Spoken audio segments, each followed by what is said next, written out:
Yo, kali ini gue bakal ceritain lanjutan komik God of Martial Art.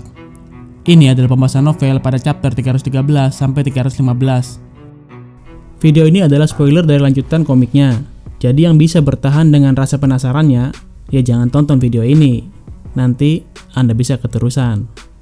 Oh ya, sebelumnya gue mau minta dukungan dari kalian semua untuk subscribe channel ini, biar gue makin semangat buat videonya. Dan jangan lupa nyalain loncengnya juga, biar kalian tidak ketinggalan video-video selanjutnya.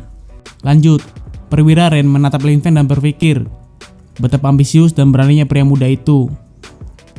Kemudian Lin Feng berkata, "Paman Ren, Tuan Bei dan Tuan Huo akan membantumu menerobos ke lapisan Xuan Qi, dan kita akan menjadi lebih kuat."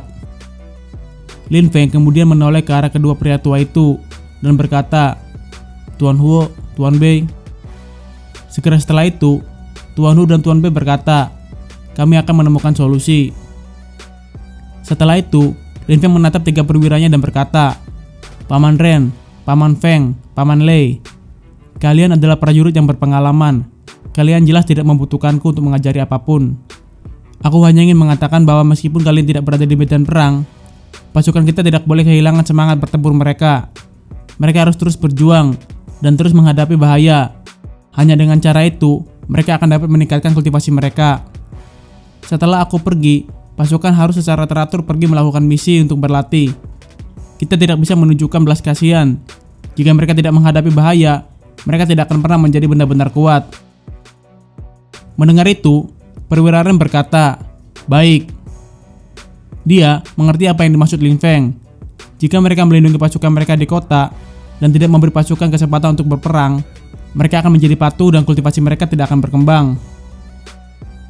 Setelah itu, Lin Feng berkata lagi, "Paman Ren, apakah ada yang perlu kau diskusikan dengan Tuan Huo dan Tuan Bei? Aku ingin pergi berlatih di ruang rahasia sekarang. Setelah itu, aku akan meninggalkan kota Yangzhou dan pergi ke kota Kekaisaran." Setelah Lin Feng selesai berbicara, dia memberi hormat dan segera pergi. Lin Feng pertama kali pergi untuk melihat Meng Qing saat merawat Yun Qi. Setelah itu, kemudian dia pergi berlatih.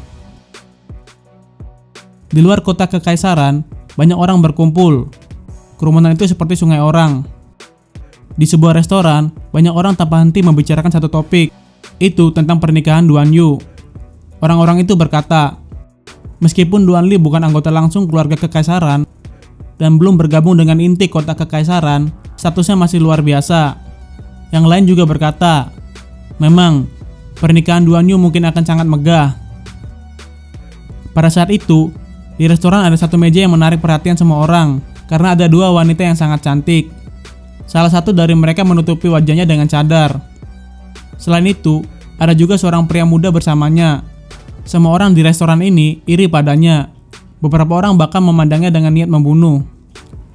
Lalu, salah satu dari mereka berkata dengan keras, "Meskipun Duan Yu memiliki roh darah dan sangat cantik, secara mengejutkan ada dua wanita yang lebih cantik di restoran ini. Duan Yu akan menikahi seorang jenius dari kota Kekaisaran. Sayangnya, ada dua wanita cantik yang akan berakhir dengan seorang anak kecil." Segera setelah itu, yang lain juga berkata, "Benar, beberapa orang mengatakan bahwa Wei Renyan adalah seorang jenius di sekte Yunhai." Setelah sekte itu dimusnahkan, Duan Tianlang melihat bahwa Wei Renyan memiliki bakat alami yang tinggi dan langsung tertarik padanya. Wei Renyan membuat keputusan yang bijaksana untuk bergabung dengan Akademi Suci Xueyue. Itu adalah pilihan yang tepat. Jika dia tetap tinggal di sekte Yunhai, peluangnya akan terbatas. Tetapi dengan bergabung dengan Akademi Suci, dia akan selalu memiliki kesempatan untuk menunjukkan kekuatannya. Dikatakan bahwa Wei Renyan telah menembus lapisan Lin Qi ke-7 dan dia sangat kuat. Rohnya juga telah menjadi sangat kuat.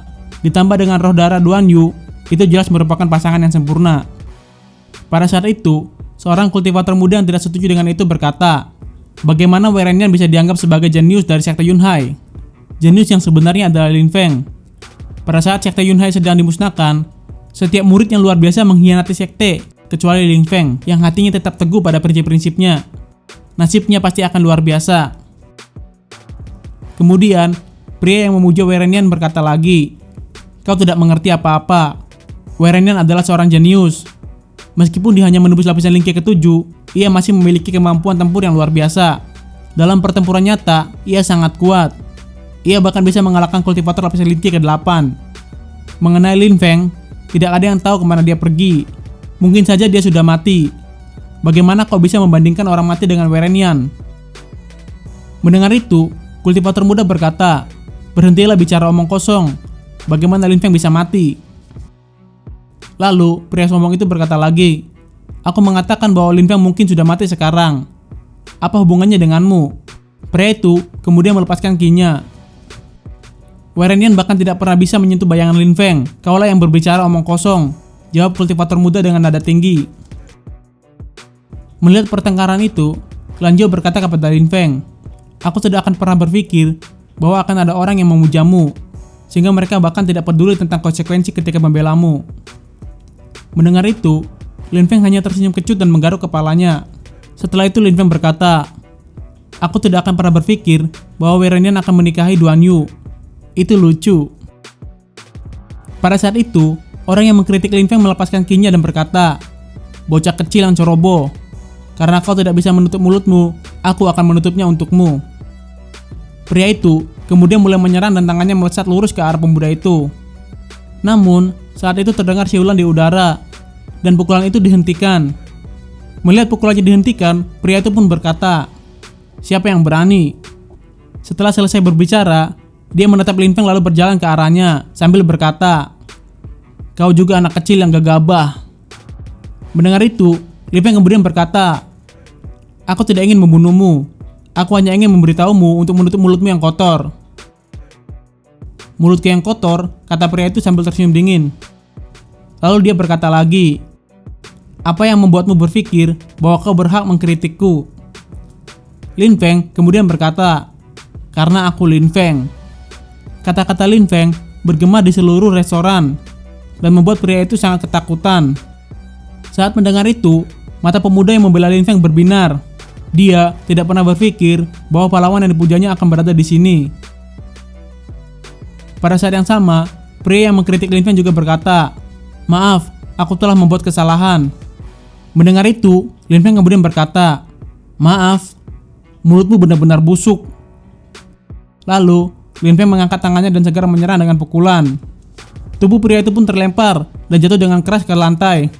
Lalu, darah mulai mengalir dari mulutnya. Dia tertunduk dan tidak berani melihat Lin Feng. Lin Feng kemudian berkata lagi, "Orang yang tidak berharga, kau bahkan berani bertindak sombong." Segera setelah berbicara, Lin Feng menoleh ke pemuda itu. Lalu, ia sedikit tersenyum dan mengangguk.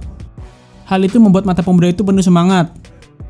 Setelah itu, Lin Feng berbisik, "Duan Yu, Werenian." Dia lalu memandangi kerumunan dan berkata lagi, "Ayo pergi." Setelah Lin Feng dan teman-temannya pergi, semua orang mulai berkata-kata satu dengan yang lainnya. Lin Feng belum terlihat selama setengah tahun, dan sekarang dia telah kembali. Saat itu, seseorang muncul di restoran. Dia adalah pemilik restoran Shinki. Saat melihat Lin Feng terakhir kali, dia ingat bahwa Lin Feng belum dewasa dan tidak terlalu kuat. Namun saat ini, dia kagum melihat perubahan Lin Feng. Dia juga lega karena Lin Feng tidak menghancurkan restorannya kali ini. Di luar kota kekaisaran, ada sebuah istana besar. Itu milik Duan Li yang memiliki rodara klan kekaisaran. Pada saat itu, di taman istana panggung yang besar didirikan. Di panggung ada banyak orang. Ada beberapa orang tua dari istana, beberapa orang kaya, dan bangsawan yang memiliki status sosial yang sangat tinggi. Ada juga banyak pemuda dari Akademi Suci Suiyue. Mereka adalah teman-teman Werenian. Mereka semua berharap menjadi Werenian dan menikahi seorang wanita cantik yang memiliki rodara klan kekaisaran. Pada saat itu, seseorang berkata, "Dengar, Yu Tianchen dan Yu Tianxing telah datang." Selain itu, klan Yue dan klan Yu juga datang bersama mereka. Semua orang ini memiliki status sosial yang sangat tinggi. Orang-orang di kerumunan yang melihat itu mulai berbisik. Yu Tianxing adalah murid Akademi Suci Suiyue, dan dia berteman dengan Werenian. Tapi Yu Tianchen, mengapa dia datang ke sini? Ini aneh. Saat itu, Duan Li maju ke depan dan berkata, "Tuan Muda Tianchen, Tuan Muda Tianxing, silakan datang ke istanaku. Kehadiran kalian membawa terang bagi hunianku yang sederhana ini." Mendengar itu, Yu Tianxing berkata, "Jangan terlalu sopan Duan Li. Weren Yan dan aku adalah saudara. Tentu aku tidak akan melewatkan pernikahannya. Selain itu, Tian Chen dan Weren Yan adalah teman baik juga." Mendengar itu, orang-orang di kerumunan tercengang dan mereka berkata, Weren Yan benar-benar telah memberi Duan Li banyak gengsi. Lalu, Duan Li kemudian berkata, "Ayo bangsawan muda, silakan duduk." Saat Lin Feng melihat dua bangsawan muda itu, dia kemudian berkata, para sampah itu belum juga berubah. Mereka masih sombong seperti biasanya. Namun saat itu, ada beberapa orang yang mendengar perkataan Lin Feng. Orang itu kemudian berkata, "Bajingan munafik, apa yang ingin kau lakukan? Kau hanya berani mengkritik orang di belakang mereka. Ketika berhadapan, kau ketakutan dan tidak bisa melakukan apapun." Mendengar itu, Lin Feng agak terkejut. Ternyata Yu Tianchen dan Yu Tianxing memiliki penggemar yang memuja mereka juga. Setelah itu, Lin Feng lalu berkata, "Aku tidak bisa." Segera setelah itu, energi pedang muncul dan menabrak tubuh orang-orang ini dan membuat jantung mereka berdebar kencang. Setelah itu, Lin Feng berkata lagi, "Sampah yang tidak berharga." Pada saat itu, suasana sangat meriah.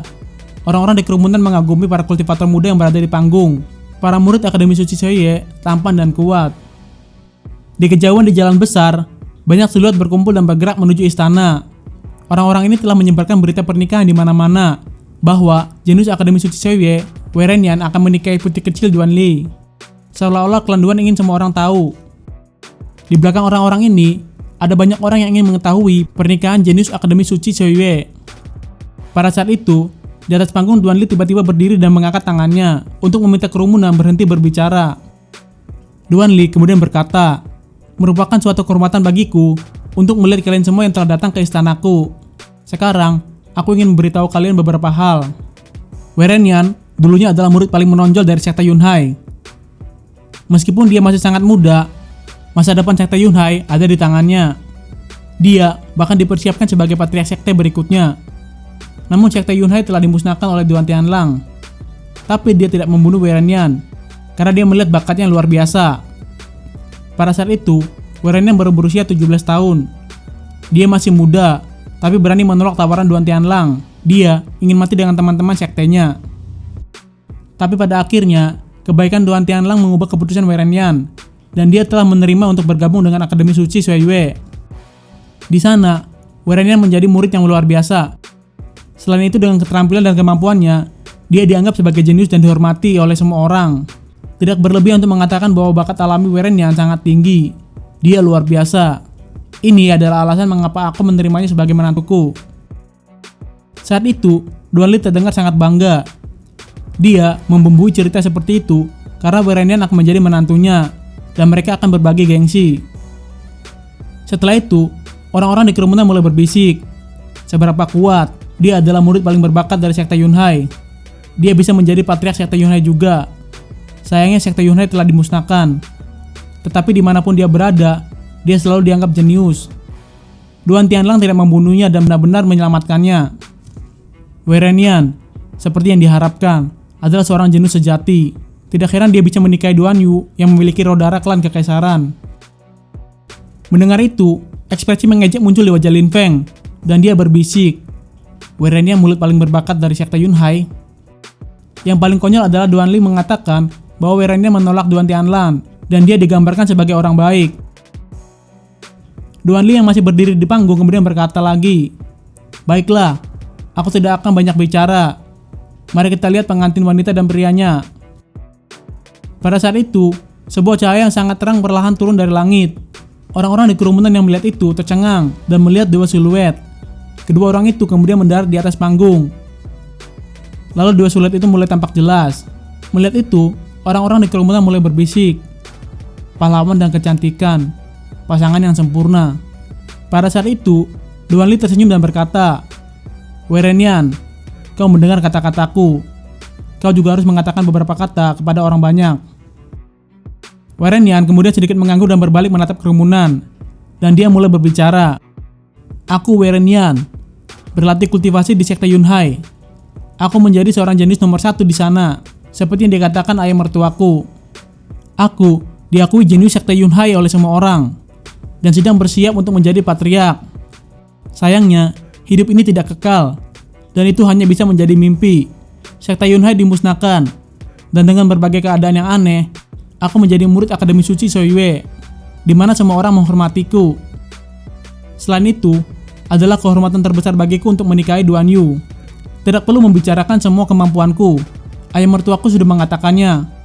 Aku harap semua jelas di mata semua orang, bahwa hari ini kalian semua menyaksikan bagaimana aku menikahi Duan Yu. Segera setelah itu, Duan Li dengan sangat senang berkata, "Baik, tidak perlu terus berbicara tentang betapa hebat dan berbakatnya Weren Yan. Mereka berdua akan mencapai hal-hal besar bersama." Kemudian, orang-orang mulai memuji Weren Yan dan berkata, "Benar, Weren Yan luar biasa. Dia jenius. Masa depannya dipenuhi dengan peluang tanpa akhir." Saat semua orang memuji Weren Yan, sebuah suara tiba-tiba menyebar di udara. Ini adalah pertama kalinya dalam hidupku melihat orang yang tak tahu malu dan sangat menjijikkan, sehingga membuatku merasa mual. Mendengar itu, semua orang berhenti berbicara. Anehnya, ada seseorang yang berani mempermalukan Weren Yan di hari pernikahannya. Segera setelah itu, orang-orang melihat sebuah siluet perlahan naik ke atas panggung. Oke, sampai di sini dulu ceritanya. Jika kalian suka, tinggalkan jejak, like, dan komennya. Tekan tombol subscribe-nya sekarang juga. Dan aktifkan loncengnya, karena gue bakal segera upload lanjutan ceritanya. Oke? Semangat ya. Dadah.